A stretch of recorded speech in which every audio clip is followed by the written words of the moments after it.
welcome into this edition of Inside Broncbuster Athletics. I'm Mike Pilosof. Pleased to be joined this week as we kind of take a break from the coaches and some of the administrators at the school. We bring in Chris Parker. He is now going into his, I want to say, fourth year now as the lead guy, the president of the NJCAA.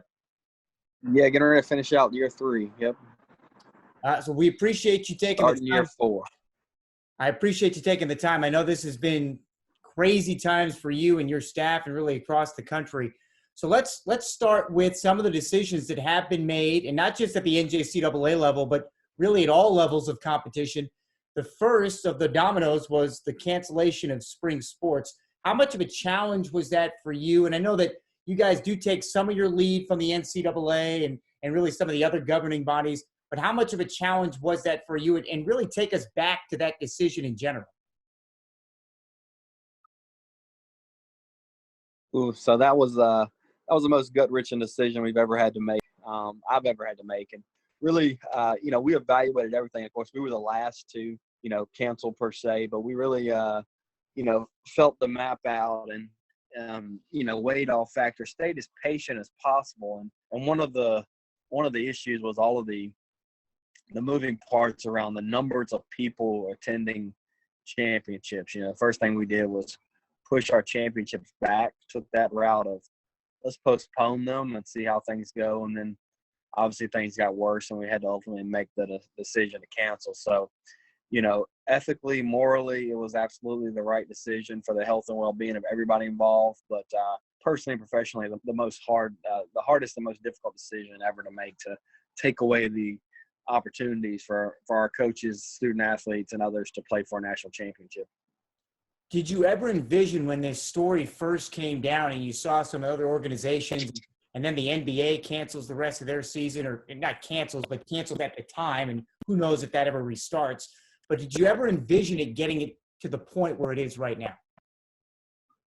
No, I mean, when the NBA announcement came out, that was the eye-opening situation for me. Like, oh wow, okay, this is something else, but we'll get back to normal pretty quick. A few weeks we'll be back at it. But now we're, pushing 3 months of kind of standstill behavior around the country, no sports. Of course, NASCAR just kicked off, I guess, on Sunday. But never envisioned what this was going to look like, and that's the most difficult part of this. There's no playbook or no roadmap or anything else on how we get to where we're going in the end. I know you and your staff and some of the committees have come together with kind of a plan, and I know everything is nothing is static right now because things can change. Everything's in flux, as we've talked about. But take us through what the plan is as of right now, as we get towards the end of May and going into June, of where you see fall sports and how you see fall sports able to go. I know you guys have come up with a 3-part plan or a 3-scenario plan.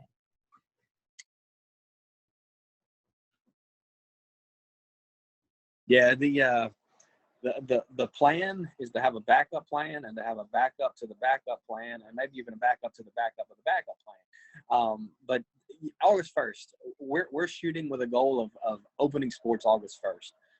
We're evaluating for the next 30 days from today to June 19th is kind of the date that we've given ourselves as a deadline to lay out what that plan exactly looks like, because by then we'll have a lot of other information.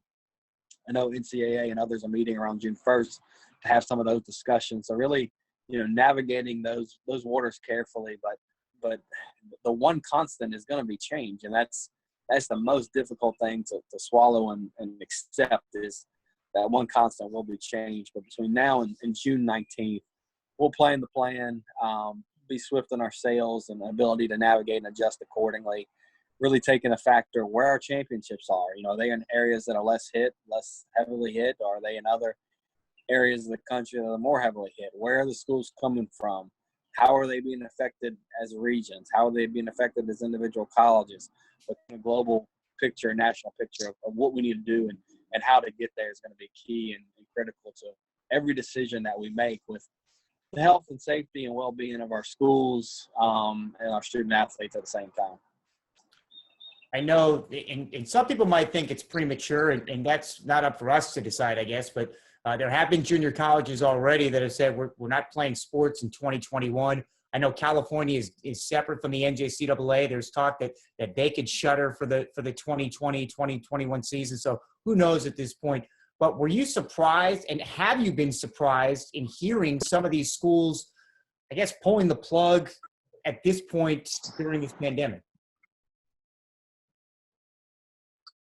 Yeah, I mean, say nothing's a surprise right now, but our hopes are that people will wait as long as they can. We certainly respect and understand each school has different decisions to make for various reasons, and we respect the decisions that have been made. But our goal is to get everybody to that mid-June and provide the information, and then if people have to make a decision one way or the other that's best for their college, at that point they can make some determinations, provide some insight or impact of what they're doing. But try to hold on with us to that mid-June date is our goal, and what we would say a strong recommendation.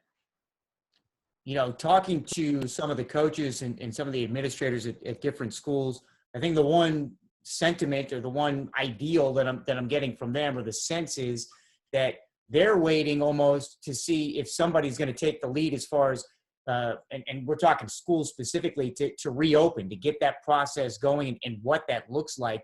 But there's legal ramifications along those lines as well, and we don't even know what those are at this point. I know that different stories. It depends who you listen to. So I guess, what is the step for some of these schools to just take the lead? And or are we going to be in a post-COVID world where we need waivers for basically everything?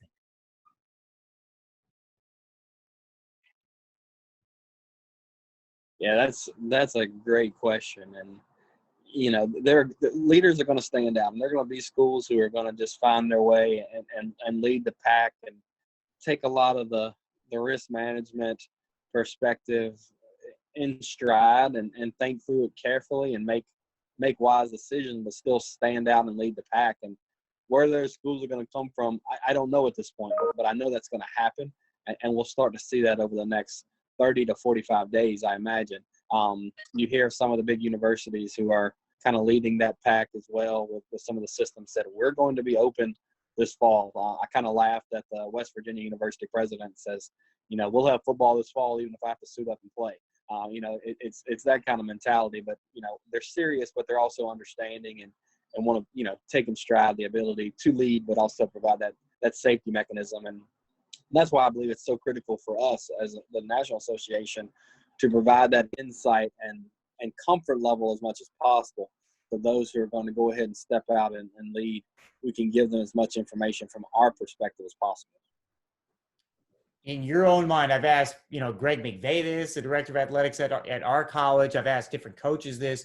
In your mind, as the guy that's really in charge of the entire governing body, do you see things, as ambitiously as it sounds, to start on time with fall practice August 1st?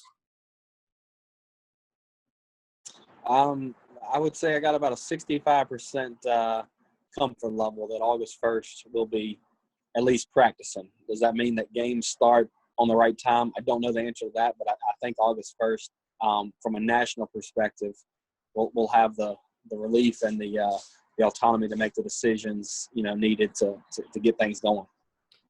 If things are delayed, and I know you guys, as you mentioned earlier, you're working through one contingency after another contingency, and some of those contingencies rely on other contingencies. So a delayed fall sports season, let's just even specifically talk about football. How does that even look? I mean, because schedules have already been put down. Are those plans already in the work to possibly push a sport like football back? Yeah, the messaging to regions is be flexible. Like I said, the one constant is change. If we have to push those time frames back or out, adjust accordingly. We're not going to tell you how to adjust your region or conference schedule, but be ready to make an adjustment if that's needed, because we don't want to dictate, how Kansas does their conference schedule. But in order to be as equitable as possible, we'll look to the leadership of Kansas to schedule in whatever manner is necessary for this fall to help us guide that perspective, as well as other regions. So it'll certainly be unique. One of the options, of course, is push some sports to spring. Football is not one that we believe we can push to spring. But what are the sports that could possibly make that change or that move, and how do we navigate that accordingly? As we kind of shift away from what everybody's been focused on, which is the pandemic, let's get back to a perfect world where all sports are go, and football specifically. I know there's been talk and there's been different ideas passed around about how a football postseason would look. Never mind the shortened season or what kind of season we hopefully get, because of some of the bowl games going away. I mean, they're basically down to really null at this point. So how does that look? Do we see changes this coming year? Where are we headed, do you think, as the leader of the NJCAA as far as a football postseason?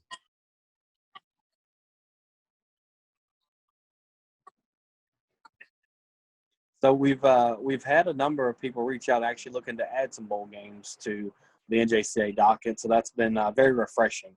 With the loss of Arizona and some of the others over the last couple of years, we've actually had some people reach out looking to put in some new bowl games and drive some interest there. And then where do we go from a playoff perspective? Does the NJCAA have a football playoff of 4 teams or 8 teams, or does it stay as a national championship game? We're going to work with the football committee to really evaluate that over the next 12 months and get some input, because whatever we can do to make things more exciting is a goal, but also enhance the student-athlete experience and the expectations as a whole. Mr. Parker, we definitely appreciate the time, and we appreciate your leadership and everything that you've done with all your committees and sleepless nights, I'm sure, over the next 2 months, and hopefully we get back to normal, but I hope you and your family are staying safe. Thank you very much. Same to you all there at Garden City. Wishing you all well, and hope to see you all on the football field as other playing services this fall.